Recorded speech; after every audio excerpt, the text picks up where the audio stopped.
Phone కొట్టేసి ఏం చేస్తాం బా. నీ ఫోన్ ఎవరైనా దొంగిలిస్తే ఇక్కడైతే కొత్త ఫోన్ 50% కే ఇస్తారు. Sangeetha mobiles, your phones better half.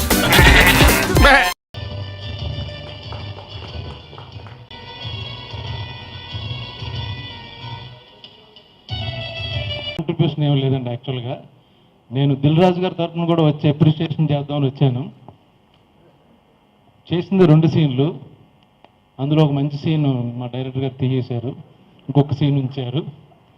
But ఇలాంటి సినిమాల్లో ఎక్కడో ఒక చోట ఒక క్లోజప్ ఉన్నా చాలు, అదృష్టంగా భావిస్తున్నాను నేను. ఇలాంటి cinema general successful heroes continuous hits ఉంటే వెంటనే చేస్తారు వాళ్ళు, ఒక సినిమా రిస్క్ వేద్దామని.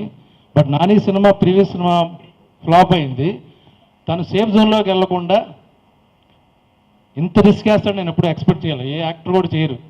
ఒక సినిమా పోయినప్పుడు next safe zone minimum guarantee ఉన్న సినిమాలు చేస్తారు. అటువంటి తను రిస్క్ వేసి ఏదైనా పాత్ బ్రేకింగ్ ఉంటే లైఫ్ రిస్క్ వేస్తేనే వస్తుంది.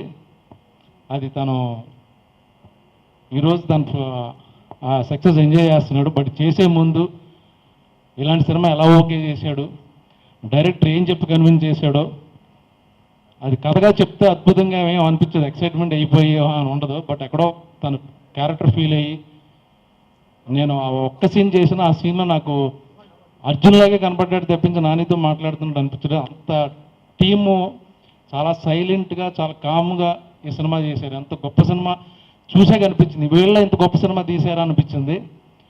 గౌతమ్, మీరు నా ఫస్ట్ సినిమాలో కూడా అవకాశం ఇచ్చారు, కుదరలే చేయడం. బట్ ఇలాంటి సినిమాలు తీయండి, మిగతా సినిమాలు తీయడానికి చాలామంది ఉన్నారు. సో కరప్ట్ అవ్వద్దు దయచేసి ప్లీజ్. అంతకుముందు తమిళ మలయాళం సినిమాలు చూసి గొప్పగా ఫీల్ అయ్యి మన తెలుగులో మంచి సినిమాలు రావట్లేదు అనుకుంటే, ఈ మధ్య లాస్ట్ 3 మూవీస్ కూడా మనం కాళ్ళు రెగ్గరేసుకుని మేము కూడా సెన్సిబుల్ సినిమాలు మంచి సినిమాలు చేస్తాం అని ప్రూవ్ అవుతుంది ఇప్పుడు. ఇంకొక విషయం ఏంటంటే, నాకు మొనాట్నెస్ పెరిగిపోయినప్పుడు నాని దగ్గరికి వెళ్ళి యాక్ట్ చేస్తే నాకు డీటాక్స్ అవుద్ది యాక్టింగ్లో. ఇక్కడున్న రేంజ్ని తను ఇక్కడి వరకు తీసుకొచ్చి అంతా ఈక్వల్గా చాలా క్యాజువల్గా చాలా న్యాచురల్గా నాతో కూడా చేయిస్తాడు.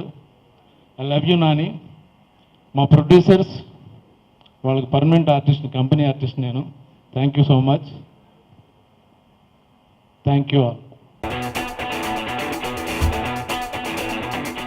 ఆనియన్ అది డిస్క్వాలిఫైడ్. ఓకే. ఏంటి ఆనియన్ వేసాడు ఇందాక? ఆనియన్ సరిగ్గా పట్టకపోతే, కంప్లీట్ చేయకపోతే డిస్క్వాలిఫైడ్. కౌంట్ కూడా చేసుకోండి, చేయట్లా. ఫుడ్ చూస్తున్నా కర్రీ సరిగ్గా పెట్టాలి, ఆనియన్స్ పెట్టాలి. చందు ఆనియన్స్ పెట్టట్లేదు. ఆనియన్స్ పెట్టట్లేదా? తినవే తర్వాత మింగిది కానీ